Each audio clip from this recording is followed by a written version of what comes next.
हमारे साथ पूर्व कैबिनेट मंत्री स्मृति ईरानी जी हैं और दिल्ली में चुनाव हुआ है और केजरीवाल की हार हुई है। क्या कहेंगी साहब?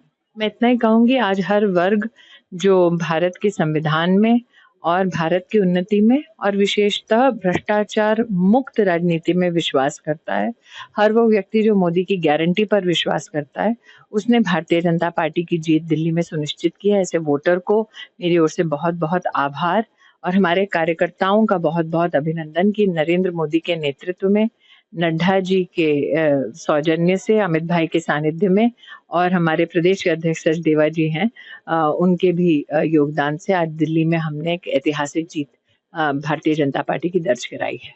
क्या उनकी हार का बड़ा कारण रहा होगा? भ्रष्टाचार में लिप्त केजरीवाल का हारना, ये तो मुझे लगता है कि एक एक्सपेक्टेड आउटकम था। कहीं ना कहीं अगर केजरीवाल साहब को ये लगता था कि वो विक्टिम पॉलिटिक्स करेंगे और जनता की आंखों में धूल झोंकते रहेंगे और जनता को समझ नहीं आएगा, तो मुझे लगता है ये उनकी सबसे बड़ी कमी थी। जनता ने देखा कैसे गरीब के लिए प्रधानमंत्री आवास योजना के अंतर्गत केजरीवाल ने घर बनाने में भारत सरकार में बाधा उत्पन्न किया, लेकिन अपने लिए शीश महल बनाने में कोई कसर नहीं छोड़ी।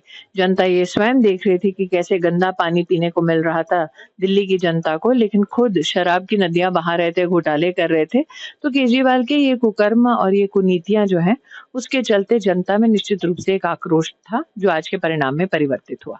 मोदी की गारंटी काम आई? बिल्कुल, मोदी की गारंटी पर जो विश्वास हमारे हर उम्मीदवार पे भाजपा के कार्यकर्ता के सहयोग से जो जनता ने दिखाया, मुझे लगता है उसकी जीत है।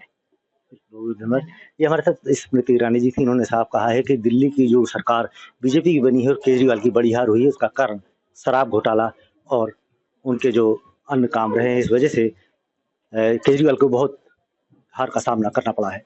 पंकज श्रीवास्तव, प्रयागराज। जैसे कोई मैं सो रहा हूँ तो पिताजी को जगाना है मुझे, तो वो डायरेक्ट उठाने के बजाय, और हिंसा की परंपरा मेरे यहाँ नहीं थी सौभाग्य से, तो वो क्या करते थे कि उस कमरे में आ जाएंगे या बाहर से गुजरेंगे और चौपाई बोलेंगे, प्रात काल उठ के रघुनाथा